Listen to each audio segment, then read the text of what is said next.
Austin cops got a new rule. If they shoot somebody, they get to watch the video of them shooting somebody before they have to give a statement to anyone. Make sure they know exactly what's on that video to be that would contradict their statement before they give it. I love it. That's called the rule of law. And I'm sure that'll be part of this discussion, too. But we're going to start with opposition to the war in Afghanistan. Everybody's for the war in Afghanistan. The war in Afghanistan is wonderful. The war in Afghanistan is great. Hillary Clinton says, you know, this war in Iraq is not going well. We need to quadruple our forces in Afghanistan. And everybody now who admits, even the ones who admit they were wrong, they supported the war in Iraq and they wish they hadn't. The people who opposed the war in Iraq all along say, well, obviously you got to support the war in Afghanistan. It's just, the war in Iraq is the diversion from the real war, which is the war in Afghanistan. And my buddy Jacob Hornberger, he's the founder and president of the Future of Freedom Foundation, and he's not buying that for 1 minute. Welcome to the show, Jacob. Hey, thank you, Scott. Nice to be back. What a great title, this article. I saw it posted up on antiwar.com the other day. The war in Afghanistan was wrong, too. Still is. And I thought, hey, all right. And then, of course, it's Jacob Hornberger's name under a title like that. I'm not a real expert. I don't really know it. But all the very, really best I can tell, Ramzi bin al-Shibh and Khalid Sheikh Mohammed, in association with Osama bin Laden and Ayman al-Zawahiri, based out of Afghanistan, and then running the operation out of Germany, they attacked the United States on September 11th, killed almost 3,000 people. I guess it was within just a few of 3,000 Americans killed, and somebody had to pay for that. And you're telling me that war in Afghanistan wasn't the proper solution? What would the proper solution have been? Well, we said from the very beginning that the situation should have been treated as a criminal justice problem, which terrorism has always been. It's been a criminal offense. It still is a criminal offense. It's on the federal statute books. That's why the feds indicted Ramzi Yousef, who attacked the World Trade Center in 1993, Zacharias Moussaoui, who conspired to attack the World Trade Center and the Pentagon in 2001 on 9/11. They've got terrorist prosecutions all across the country. And, if we go back to that time right after 9/11, it's hard to remember that because the world is so angry and vengeful against the United States at this point. But at that time, we had the whole world on our side. I mean, everybody was sympathetic with the United States. It was almost a sense that we're all Americans now in this horrible tragedy. I think that was the headline in Le Monde, right, in France. Yes. Yes, we're all Americans now, and the Iranian people were demonstrating against terrorism and so forth. So then, what did Bush do? I mean, he engages in a policy of attacking a country, indiscriminate bombing, killing. We don't even know how many Afghan people who had absolutely nothing to do with 9/11. Satisfying a sense of vengeance and revenge and so forth. Doesn't even accomplish capturing the guy that he says was behind it, Osama bin Laden, and ends up serving as the primary recruiting agent for Osama bin Laden. I mean, this was bin Laden's greatest dream because then much of the world, especially the Muslim world, started turning against the United States. So it's had a terrible boomerang effect, this war in Afghanistan. Okay, now Jacob, I know the war party would say, yes, you're right, the whole world was on our side. The governments, the national police forces of every government on earth would have done whatever we said, with one exception, the Taliban in Afghanistan. Well, remember that Bush was claiming that the Taliban was involved in this thing in 9/11. The suggestion was that there was some kind of overt conspiracy between bin Laden and the Taliban. And yet, Bush never provided any evidence of that complicity. As a matter of fact, there was even foreign aid that was going into Afghanistan immediately prior to 9/11. I mean, if there was this overt conspiracy that they knew about, do you really think that U.S. taxpayer money would be funneled into Afghanistan? Now, well, I'll go you one better than that. I remember reading in The Independent in London that the Taliban had actually sent an emissary to the United States just 2 or 3 weeks before the attack who came to give warning that there's a terrorist attack that's going to take place and that they ran him off. Wouldn't hear a word he had to say. Well, I haven't heard that one, but it certainly wouldn't surprise me.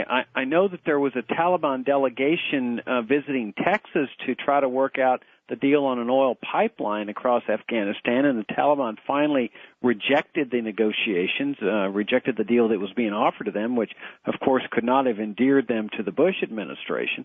But the fact is that when after 9/11, the Taliban offered to turn bin Laden over and said, look, we don't have an extradition agreement with your country. However, if you will furnish us some evidence here, we can start talking about at least turning him over to an independent third country to put him on trial and so forth. Bush's response was, we don't need to give you anything. You are ordered to turn over bin Laden to us. Well, now imagine if the tables were turned and a country told the United States, you were ordered to turn over to us a suspected terrorist. Well, we know what the response would be because we've seen it in the case of Venezuela. And I put this in my article, that Venezuela is demanding the extradition of José Posada Carriles, a guy who is accused of having blown up a Cuban civilian airliner that killed almost 100 civilians. He's ensconced in Florida. There's an extradition agreement between the two countries, and Bush says, no, we're not going to extradite him despite this agreement because you people might torture him.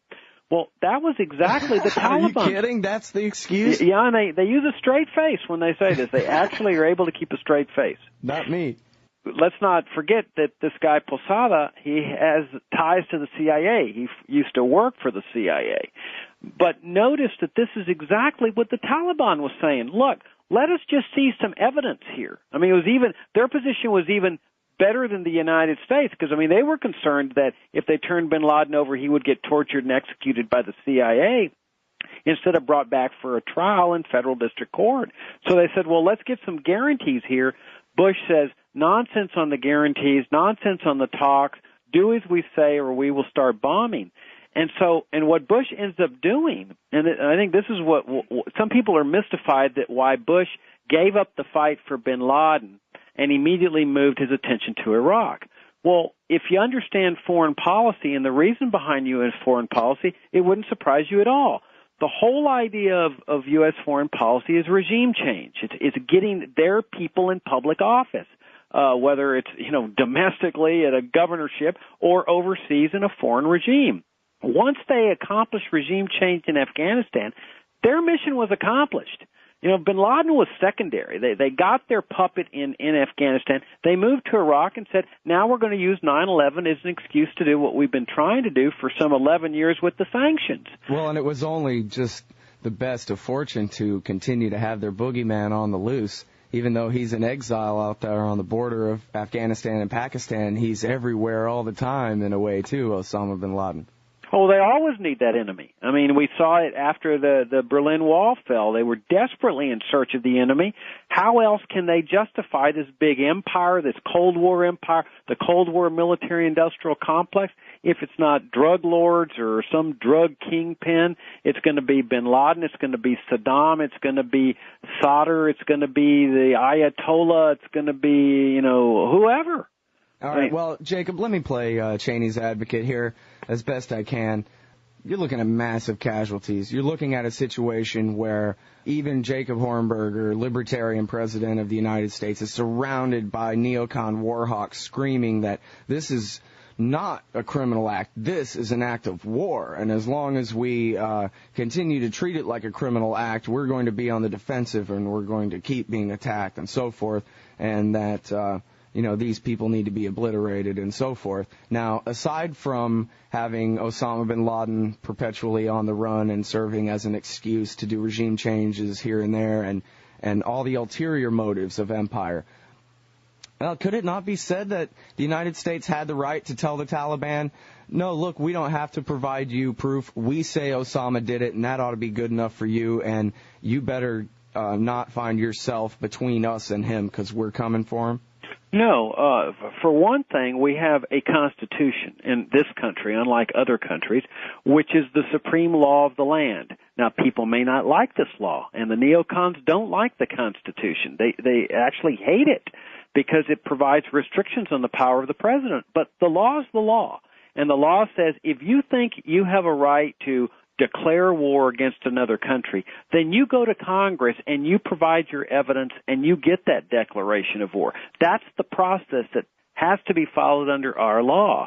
The reason that Bush did not do that with respect to Afghanistan is I think he knew he didn't have the evidence. So he says, we're just going to attack anyway. Now, if this is a principle that's going to be applied, that whenever there's a suspected terrorist living in some country, that you have a right to go in there and attack, invade, and kill countless citizens of that country, then why shouldn't that principle apply to every country? If Venezuela believes that the United States is harboring this guy Posada, why doesn't it have the right to invade the United States? And those people who subscribe to this principle, which side are they going to fight on, Venezuela or the United States? I mean, this is a prescription for international chaos, violence, conflict. This is why there are extradition agreements. Now, let me give you the best example of this. Ramzi Yousef, one of the guys that conspired to commit the terrorist attack in '93 against the World Trade Center, which in principle was no different from the 9/11 attacks, he goes back to Pakistan. There was no bombing of Pakistan. There was no invasion of Pakistan. Instead, the FBI and the CIA and the other law enforcement agencies just bided their time until they found this guy. It took some time. I think it was a couple of years. They finally found him. They arrested him in Pakistan. They bring him back to the United States. They put him on trial. They convict him. They sentence him. He's in jail. Now, notice the difference between that. What if we had gone into Pakistan and killed 100,000 people with American bombs? I mean, what good would that do? Where's the morality in that? Where is the justice in that? And notice that there would have been a continuous stream of Pakistani terrorists that would have been angry in response to the killing of those 100,000 Pakistanis. And you're right. And when you look at the real situation in Afghanistan, do you know the death toll, how many civilians have died in the war since America invaded there? Nobody knows because the Pentagon takes the same position as it does in Iraq. They don't keep count of Afghanis dead because Afghanis don't count. They're only Afghanis. That's the rationale of the Pentagon. Collateral they treat damage. these people like just animals, like they don't count at all. That's actually kind of the same philosophy that Osama bin Laden had when he sent these guys to crash their planes into office towers full of civilians. It's the same thing, right? Well, there's a target. This is a target. And if there's people in it, well, tough. Yeah, it's a sense of, war, collateral damage, tough luck. Well, you've got to ask yourself, not only is it a legitimate target, but is it legitimate to invade a country knowing you're going to have to kill a lot of people in order to try to capture a guy that's probably not subject to being captured anyway because it's so easy to escape through the mountains. Mm-hmm. I mean, that's the ultimate irony of this. They've killed countless people in Afghanistan. They didn't even bring to justice the guy that they were after. Well, and they're still there killing people. There's a whole scandal about that, too, because even the New York Times did this article, Lost at Tora Bora, and this guy Jawbreaker, the former CIA guy, wrote a book and did all these interviews where they said that the Northern Alliance and the CIA, and I guess some Special Forces guys, at least the Northern Alliance and the CIA, they knew where Osama bin Laden was at Tora Bora. They were right there near him. And they radioed for the Marines. There were 4,000 Marines and a general who were like just 10 miles away or 50 miles away or something, could have been there, in a couple hours at the longest. And they radioed back to Tampa, Florida to get permission from Tommy Franks, who radioed, I guess, called up Donald Rumsfeld or the White House or whoever, and the Marine general who was itching to get into this fight, they got bin Laden cornered, let's go get him, boys. The general was turned down, quote the New York Times, and he was forbidden to go help the CIA and the Northern Alliance who had him cornered. The whole thing makes absolutely no sense at all. My hunch is that once they accomplished the regime change, that was all that mattered to them. They knew that they had bin Laden isolated anyway, and so he couldn't do much damage. Well, that was our position, that if you had treated this as a criminal justice problem, you'd have had the sympathy of the entire world, including the Muslim world. that were repelled against this terrorist attack on 9/11, bin Laden would have been isolated. Even if he had never been brought to justice, he would have been very isolated in the world. He certainly couldn't travel anywhere and so forth. By virtue of what they've done with this military response to this terrorist act, they have actually increased his stature, his prestige, and his recruiting abilities. It has made absolutely no sense. It's been something that has actually terribly damaged our country, not to mention the people who have been the victims of this. And notice that they're still there fighting, and they conflate the Taliban with the Al-Qaeda people. Now notice that this is just a civil war in Afghanistan. You've got the Taliban trying to recover their reins of power. That is a totally different conflict than it is with Al-Qaeda, and yet you've got American troops that are killing and dying because of that civil war, because of that quest for power in Afghanistan that has absolutely nothing to do with the United States. Well, and at this rate, we'll be there forever, too. And it's funny, I remember I got in an argument, I think before the invasion even began, after September 11th, but before the bombing had started. They basically waited around for a month or so, make sure bin Laden had a chance to get to the border or whatever they were waiting for. But I got in this argument with this guy where I said, the Russians had a mighty empire, and they weren't able to conquer Afghanistan. And he said, well, we're the Americans, and we're the red, white, and blue, and we can do anything. And I said, well, the Soviets succeeded in installing a puppet government in Kabul. They had bases there. They occupied the place, but did they ever really control it? No, they didn't, and they ended up leaving. And that's the same as us. We've been able to conquer Kabul and to, just like the Soviets, put girls in school and set up some electricity lines and what have you. But does the United States of America really control Afghanistan? I doubt if we control it any more than the Soviets did, really. Well, no, and you've got all these provinces that are held by brutal dictatorial warlords that the United States is actually supporting. And I'm glad you brought up the Soviet Union because, Americans could see the wrongfulness of the Soviet invasion and occupation of Afghanistan. And, of course, the United States' position was that they were going to support Osama bin Laden at that time because they considered him a freedom fighter when he was trying to oust the Soviet Union from its occupation of Afghanistan. And yet Americans cannot understand why the rest of the world would now look at the United States and say, well, no wonder there's insurgents that are trying to oust the U.S. occupation of Afghanistan and Iraq. The principle is just the same. Nobody likes an invader and an occupier, whether it's the Soviet Union or the United States. And we all know the United States is the attacking, invading, occupying force in Iraq as well as Afghanistan. All right, well, more Cheney's advocate for you here, Jacob Hornberger, Future Freedom Foundation. You just underestimate the enemy. You just don't understand, like Mike Huckabee said in the debate the other night, America in radical Islamist terrorism is facing the gravest threat to our existence that we've ever faced. Well, every advocate of big government has to take that position. I mean, that's the way. That's the greatest excuse for big government in history. It's time tested. Americans aren't taught that in the government schools they're attending for obvious reasons. But if you were interested in establishing a big government, we all know that that's what Mr. Cheney's all about. The best thing you can do is terrify people with, the barbarians are at the gates. They're about to come over. They're going to take over the IRS and the public schools. And then, best of all, you establish a foreign policy that is designed and intended to produce an endless stream of terrorists.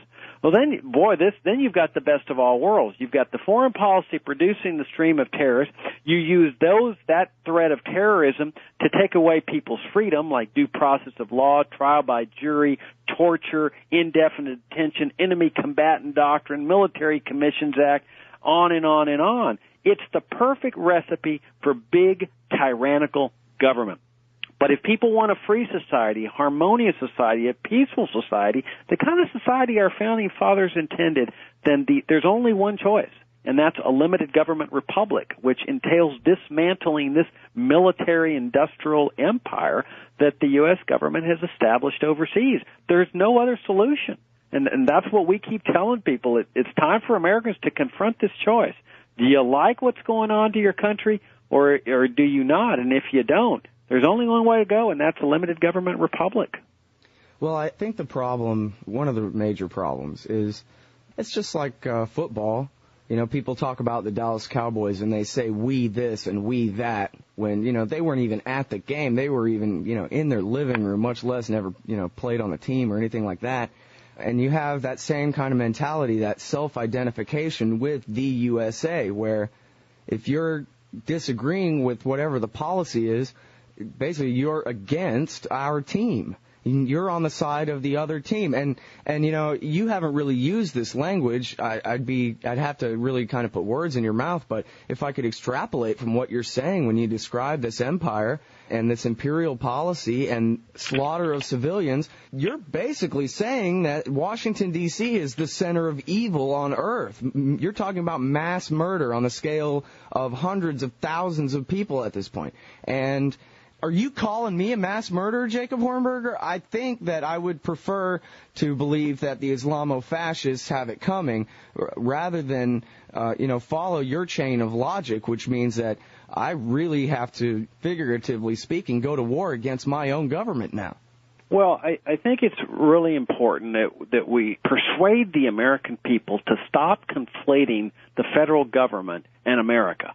I mean, these are two completely separate and distinct entities. You've got the federal government and you've got the country. That principle is best exemplified by the Bill of Rights, which expressly protects the country and the people of the United States from the federal government. I mean, if they were one and the same, you wouldn't need a Bill of Rights to protect the people from the government. So we're talking about two separate and distinct groups of people. Now, we've got a government that is engaged in wrongdoing. And what is the duty of the citizen when his government is engaged in wrongdoing? Well, the duty of the citizen, and this is where we get into the area of patriotism, the genuine patriotism means standing up and stopping the wrongdoing of your government. I mean, when our government massacred people at Waco, the libertarians took the lead on this, but over time, the conscience and the consciousness of the American people was raised to a point where they finally said, it was wrong what the government did at Waco. And so they learned, they were distinguishing between the government and the people. It was wrong for the government to do this to the people at Waco. Well, what happened at Waco pales in insignificance compared to what this government has done to the people of Iraq. Hundreds of thousands of people killed, tortured, maimed, their country destroyed, and guess what? Not one single one of those people had anything to do with 9/11. Not one of them. And their government had nothing to do with 9/11. The United States has just invaded and killed hundreds of thousands of people. That's on top of the hundreds of thousands killed by the sanctions. Well, that's wrong. And it's wrong not because the U.S. hasn't succeeded in conquering this country. It's wrong because it's morally wrong to kill people for the sake of democracy spreading, WMD resolutions, or any of that other kind of nonsense. That's what we're doing here at the Future of Freedom Foundation. It's what you're doing, Scott. We're trying to raise people's conscience and consciousness to a higher level here and saying it's time to dismantle this empire. America is not about empires. It's not about invading countries. It's not about killing people that never have done any attacking against the United States. To bring these troops home from all over the world and restore the principles of a limited government republic on which our nation was founded.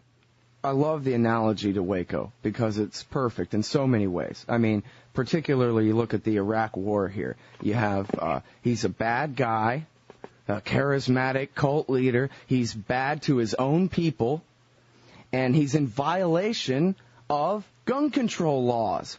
And so we have him surrounded in this siege, and then we're going to send in the Delta Force to set the place on fire.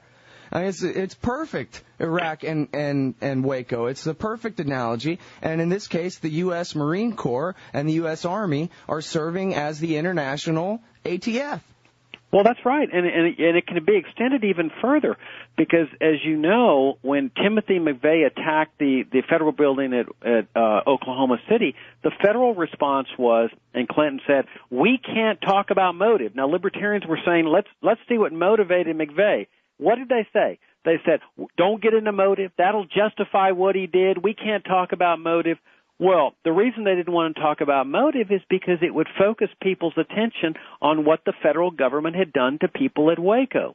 But notice that when we finally broke through that and people started realizing, hey, what they did at Waco was wrong, what they did at Ruby Ridge was wrong, there have been no more Wacos or Ruby Ridges, and there have been no more terrorist blowback as a result of those kind of policies. The same thing with Iraq. This is what we've been arguing for since our inception in 1989. It is U.S. foreign policy overseas that causes this terrorist blowback. 2001 wasn't the first terrorist attack on American soil. In 1993 at the World Trade Center by Ramzi Yousef and the others, you got the terrorist attack that Timothy McVeigh did. You got the terrorist attacks on the embassies in Kenya and Tanzania, on the USS Cole. This is what we were saying. U.S. foreign policy, just like what they did at Waco, produces the anger and the rage that results in the terrorist blowback. If you can dismantle the wrongdoing that the government's engaged in, whether it's Waco, Afghanistan, Iraq, anywhere in the world, a drug war, for example, then you diminish that anger and the hatred, and you restore that sense of harmony and peace to a society. Well, but one of the things that we confront here, it's the same thing with Waco and with Iraq, is after the Oklahoma City bombing happened, that kind of became the excuse for Waco after the fact. In the media, it became, if you're the kind of person who is concerned about what happened at Waco, you're the kind of guy who would blow up a federal building full of little kids. And, Waco might have been wrong, but look at the Oklahoma City bombing and that kind of thing. And it's the same sort of deal with Iraq, too. You get, stuck on the side of you're pro-Saddam or you're pro-Osama bin Laden or whatever it is if you take the opposite point of view. Well, that goes back to that mindset that both Bush and Clinton and the mainstream media have adopted, that you're either with us or against us. And you'll recall that Clinton said essentially the same thing when he said, you cannot claim to love your country and hate your government. Well, this is just nonsense. I mean, Thomas Jefferson and George Washington, they were not great Americans who signed that Declaration of Independence. They were great British citizens. They were as much British citizens as you and I are Americans. They took a stand against wrongdoing by their own government. And it's the same thing with, for example, Hans and Sophie Scholl and the White Rose Organization in the middle of World War II, when these German college students stood up against their own government, said, this is wrong what our government is doing, and they started passing out leaflets and pamphlets urging people to oppose the wrongdoing of their government. And that's exactly what we need to do, is just break through this nonsense of, you can't love your country and hate federal wrongdoing, government wrongdoing. That's the very essence of genuine patriotism, having the courage to take a stand against wrongdoing. It doesn't take any courage to stand with your government when it's in the wrong. I mean, that takes no courage at all. It takes the courage to stand up and say, enough's enough, no more. Hey, I have a great example of that from just this week. Dr. Ron Paul, a congressman from District 14 on the Gulf Coast here in Texas, and a presidential candidate, introduced a bill in the House of Representatives called the, what the hell is it called? The American Freedom Agenda Act. And I don't have the whole list in front of me, Jacob. Maybe you're more familiar with the text of the actual bill than I am.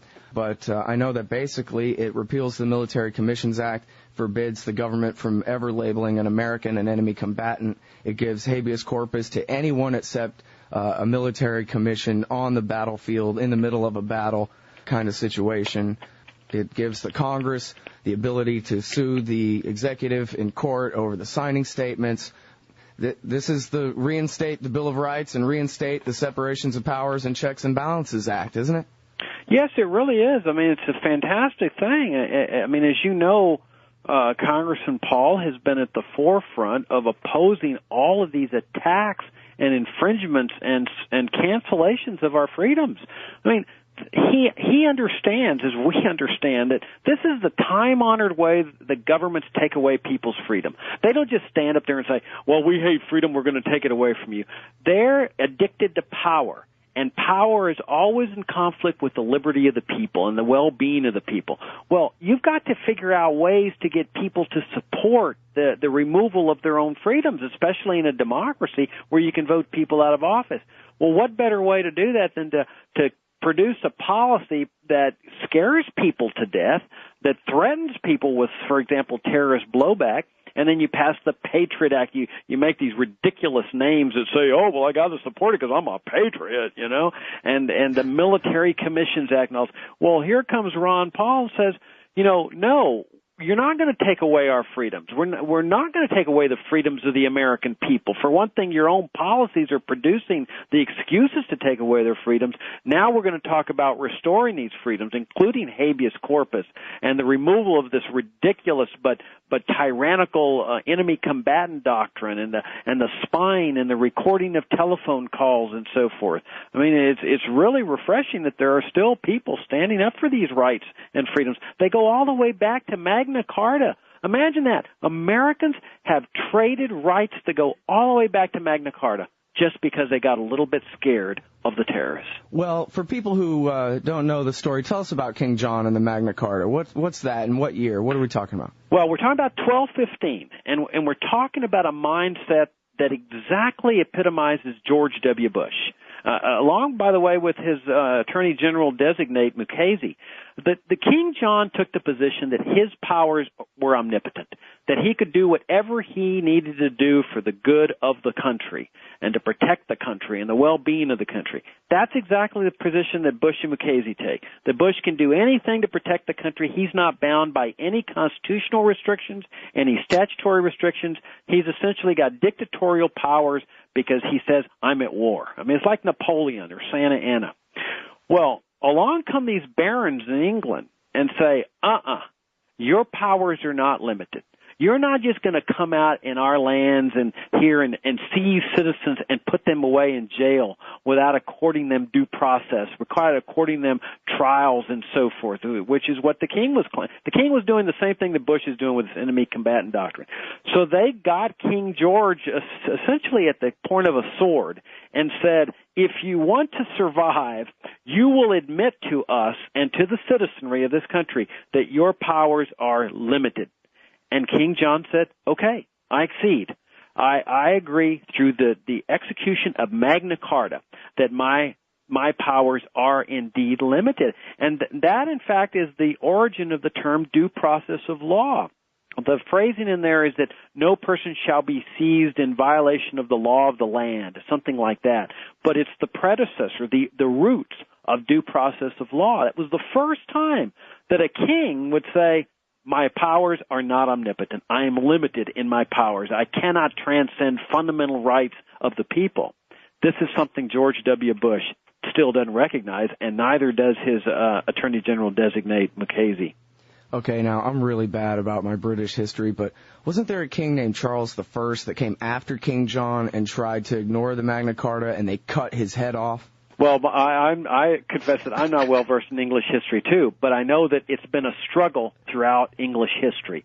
That even though King John admitted that, there were subsequent kings, I think even King John himself, that said, we're not going to be bound by that doctrine. Our powers are limited. I mean, they were thinking the same thing that Bush does today. I can do whatever I want to do, tough luck. And so people had to struggle again. So these rights that Americans sometimes scoff at and they ridicule, like trial by jury and right to counsel, due process of law, these are rights that the English people struggled with over centuries to establish as part of their common law and part of their system and part of their constitutional order. And that's why these English citizens, Thomas Jefferson, Madison, Franklin, and so forth, that's why they were so intent on embracing these rights in the Bill of Rights, is to say, these are rights that come to us as Englishmen and as just human beings, and you will not take these away. You will honor these rights. And it is these rights, trial by jury, due process, right to counsel, that have been denigrated at Guantanamo Bay and that have been denigrated as part of this war on terrorism and this Military Commissions Act. It is an absolute disgrace. And in the American system, really, we had it better than the British really ever had it in terms of the basic premises, because I think in England to this day, they still don't have a constitution, and it's basically understood that they'll have this government, that it exists naturally somehow or something, whereas in America, the premise was, no, the only thing that exists naturally is human liberty and human dignity, and there's a constitution recognizing that the state is artificial and temporary and created by human beings to protect their liberty, and the Bill of Rights, I know Hamilton complained, no, a Bill of Rights is all wrong. Then it'll be like Magna Carta and King John telling you that, okay, I will give you this right, and that right, when really, since the Constitution has enumerated powers and they haven't been empowered to violate these rights, they never could. And it's up to you to tell the government what your rights are rather than the other way around. And that's why the language of the Bill of Rights is really a list of restrictions written by Horton and Hornberger against federal power, telling them the lines they may not cross, rather than a list of rights that they are promising to us. Well, you're absolutely right. In fact, one time I shocked a great big class of high school students. There was about several hundred high school students, and I said, the Constitution does not give anybody the right of free speech. And some kid raised up, yes, how don't you know about the First Amendment? And I said, First Amendment doesn't give you the right of free speech. And I had 899 kids screaming at me. And finally one kid raised her hand, and she said, Mr. Hornberger's right. First Amendment does not give you the right of free speech. Free speech is a fundamental right that preexists government. The First Amendment prohibits interference with that fundamental right. And that's what everybody understood at the time. You're right. It should have been called a Bill of Prohibitions, not a Bill of Rights. It's saying you will not interfere. You federal officials will not interfere with these fundamental inherent rights that we have as human beings.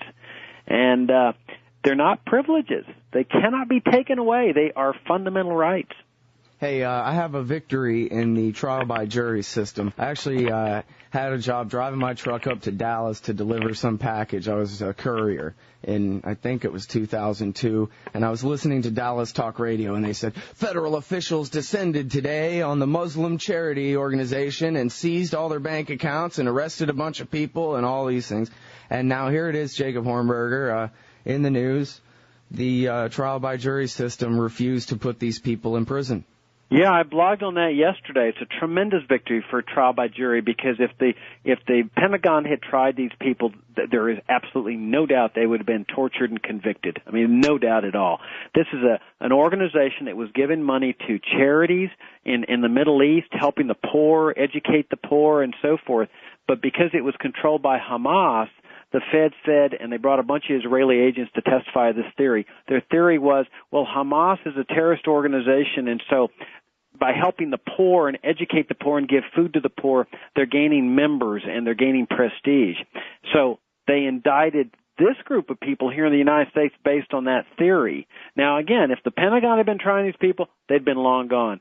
A jury came in and said, this is a crock. Now, this is a jury of regular Americans who heard this case, heard all the thousands of exhibits that the government had, and said, this is all a crock. These people have given their money to a charity. That's all they've done. They are not guilty of terrorism. They deadlocked on a few of the charges, but they acquitted them on most of the charges. This is a real testament to America's system. Now, notice, though, something important here. The Pentagon and the Justice Department did not have to go that route. Post 9/11, they have assumed the power with no constitutional amendment to send people down the enemy combatant route to Guantanamo Bay for torture, for indefinite detention. For some reason, and I'm sure these people in federal district court are counting their lucky stars, they went the federal district court route this time, and the jury acquitted them of most of the charges. They deadlocked on others. The prosecutors are so mad they're promising to re-prosecute them on the deadlocked charges.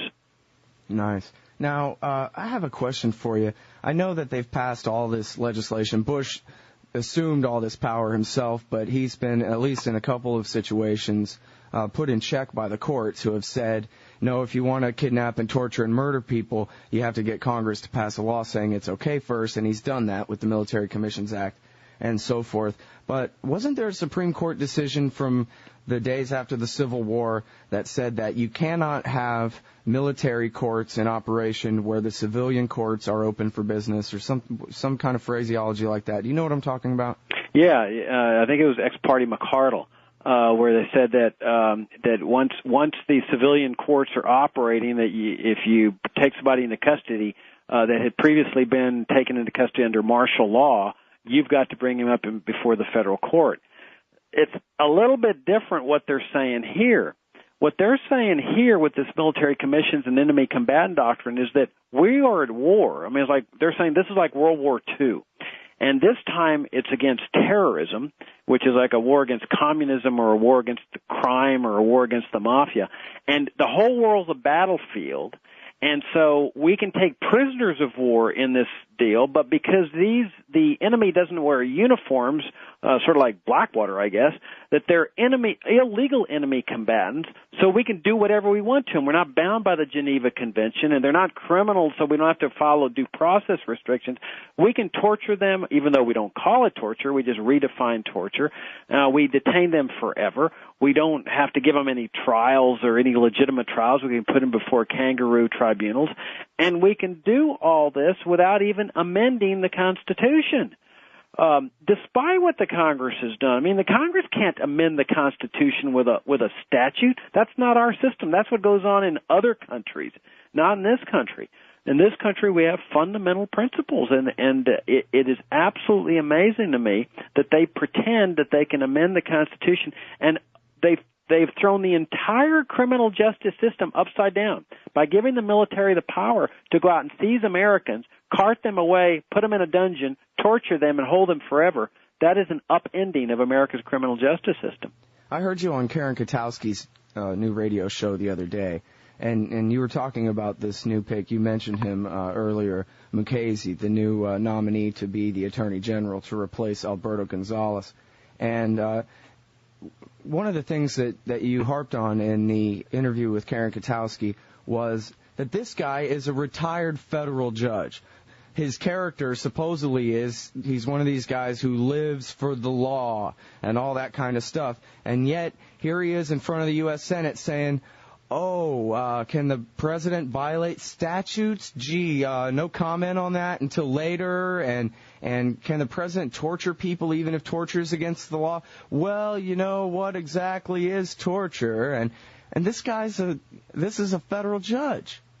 It is an absolute disgrace, and it's really refreshing to see that some people are taking a very good principled stand against this guy for that reason. In fact, in today's L.A. Times, there is a fantastic article by Jonathan Turley, a law professor, I think at George Washington, on this, that this is a retired federal judge that claims that he doesn't know what waterboarding entails. Now, as Turley points out, he says that this is either a very, very ignorant man or he's just lying. I mean, there's no in between there. How can somebody not know about waterboarding, especially when he's a former federal judge? And my suggestion is that, look, if waterboarding isn't torture, then we'll let them subject Mukasey to the treatment, and then let him decide whether he considers it torture or not. Yeah, that sounds about right to me. Yeah, if it's just, playing with water or something, what's the big deal? Now, this is a guy that also says that Bush is not bound by statutory and constitutional restrictions in his waging of the war on terror, that his powers are dictatorial and omnipotent in essence.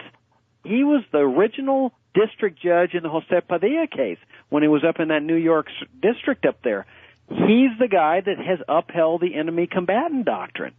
Nice. So if anybody thinks that anything's going to change with this guy, they're engaging in nothing but wishful thinking. Well, and you know what? I remember his name from back in the trials of Ramzi Yousef and Sheikh Abdel Rahman, the blind sheik, and the guys.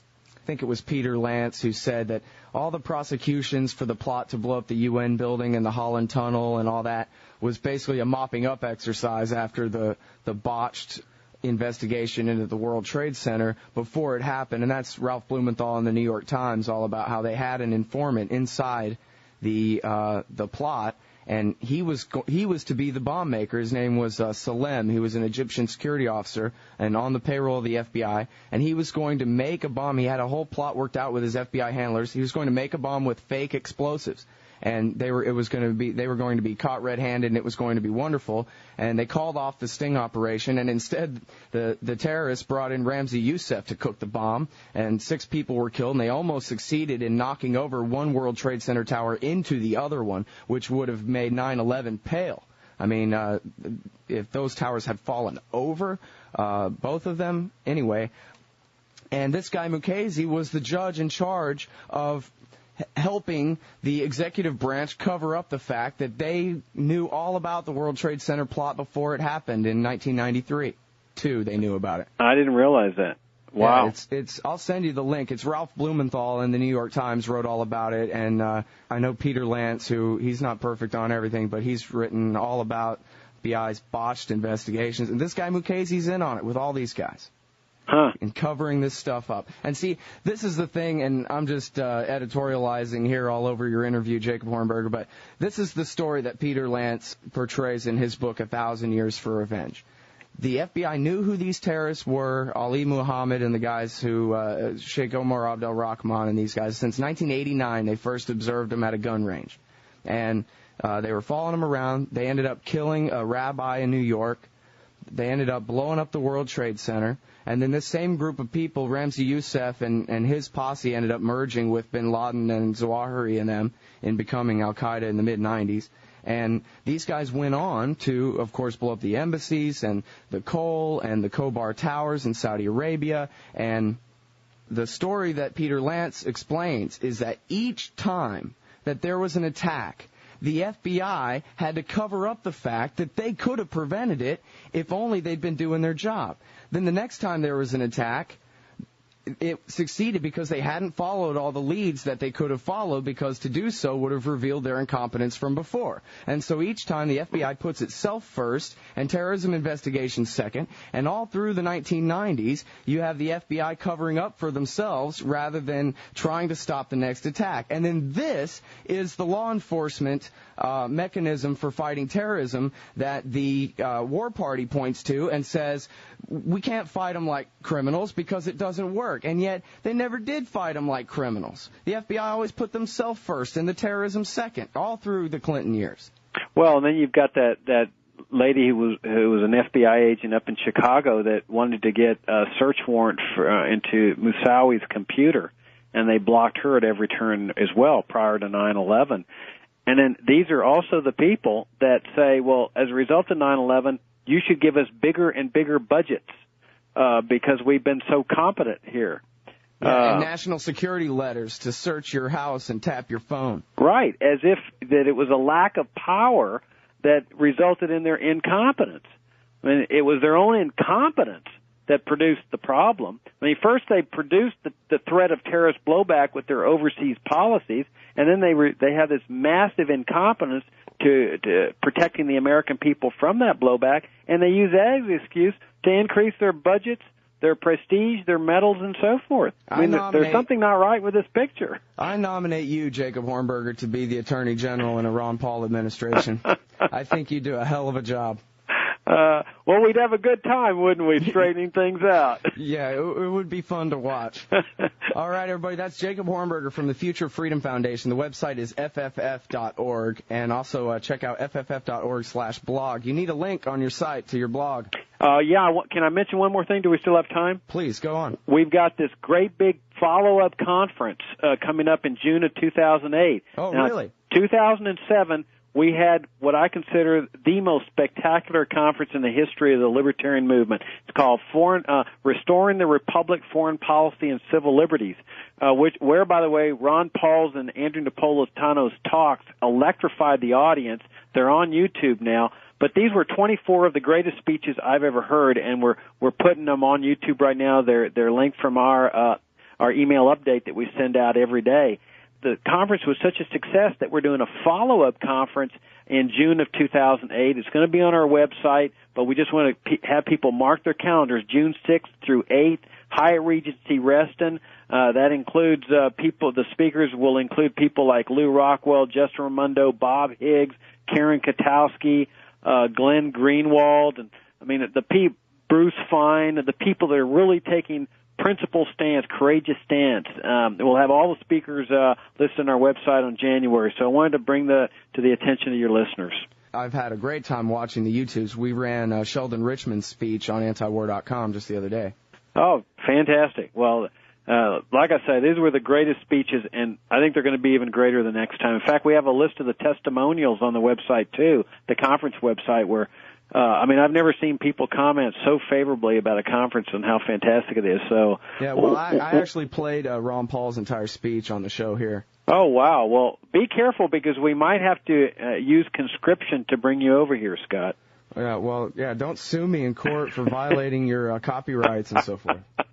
No, just pulling your leg. We want you here, though, and we want all your listeners to come to us. So June 6th through 8, 2008, it'll be on our website, fff.org. Also, we've got a free daily email update that we strive to make the best libertarian op-ed page on the Internet. Oh, by the way, can I mention that Sheldon Richmond writes for you, and Anthony Gregory, and James Bovard? Go on. Absolutely. Bovard, Sheldon, we have a number of just hardcore, purist, no-compromise libertarian freedom advocates writing for us. And we've been in existence now for 17 years. We're fighting to restore the principles on which this country was founded. And we need people's support to do this. And it's very exciting because, we've been at the cutting edge on this foreign policy, civil liberties debate since our inception. And we've been sort of like voices crying in the wilderness and people saying, oh, you're not patriots and all that nonsense. Well, it's very exciting that now Ron Paul is bringing the same philosophy of non-interventionism in a republic to the political arena. And it's generating, I've never seen excitement like this in a political campaign. And it's very exciting for us because he's raising this philosophy to the attention of the American people through the political process. He's scaring the dickens out of the Washington establishment. And these are exciting times for us. Yeah, it really is cool seeing somebody in a Republican debate say, listen, we have to give up our world empire. Oh, wow. Just to hear a little bit of truth injected into a debate between Fred Thompson and Rudy Giuliani, Oh, it's fantastic. And if he breaks out, we all know he's leading in the Internet polls. If he breaks out of that Internet and starts to do the same thing outside the Internet in the regular polls, there's going to be a lot of scared people because they're not going to know how to handle it. They don't have the intellectual depth that Ron Paul has in terms of talking about the foreign policy or the Federal Reserve System or the immorality of the drug war. This could be a very exciting political season. It's really put a charge in a lot of libertarians. It's very exciting. Hey, I've mentioned this a few times on the show, but I want to tell you a funny anecdote about that. When Ron Paul got into that argument with Mike Huckabee about Ron Paul said, how many more Americans and Iraqis have to die for us to save face? That's all we're doing right now. And Huckabee was left sputtering, we're one nation under God, indivisible. And I read this blog the next day. I was, of course, Googling Ron Paul blogs and looking around, and I saw where this guy was a Huckabee supporter. And was advising Huckabee, who I guess he assumed that Huckabee people were reading his blog or something like that, and he was saying, listen, don't go toe-to-toe with Ron Paul on the facts. He's a scholar. He's got a Ph.D. in everything, and which, I don't know, that's not really literally true, but it might as well be. He's a historian and an economist and a true scholar, and don't go toe-to-toe with him on facts. It's a bad idea. That is hilarious. Well, Giuliani learned that lesson. Giuliani plays his demagogic game, standard politician game, and takes him to task on foreign policy. And Ron Paul, within just a few days, says, hey, not only am I saying that U.S. foreign policy produced 9/11 and the anger and rage, the CIA said the same thing, the 9/11 Commission said the same thing. To my knowledge, Giuliani has shut his mouth up in every single debate against Ron Paul since then. Yep. It's very funny. And in fact, even in the next Fox debate, Chris Wallace leveled, every single question they asked him was just loaded with accusations and false assertions and innuendos and so forth. But Chris Wallace, even as he accused Ron Paul of treason, conceded that he was right. The unsaid part of the question, but it was the premise of the question was, all right, so it's true. They attacked us because we had our bases in Saudi Arabia. So what are you saying? We should just take our marching orders from Osama bin Laden?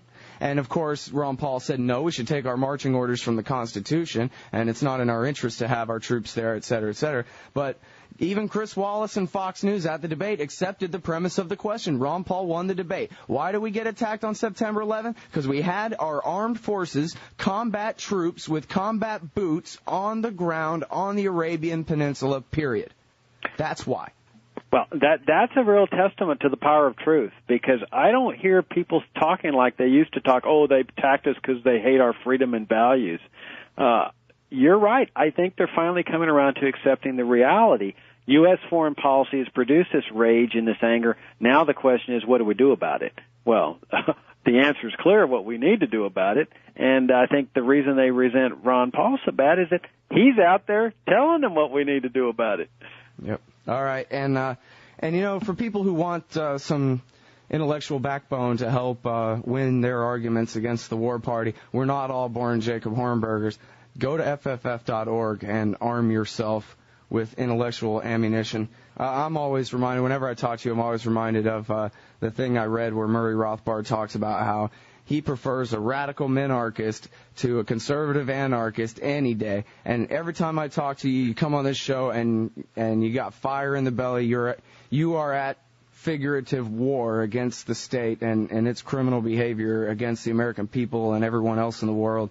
And I applaud you for it. It's FFF.org, y'all, for Jacob Hornberger. Thanks, Jacob. Thank you, Scott. It's an honor and a pleasure.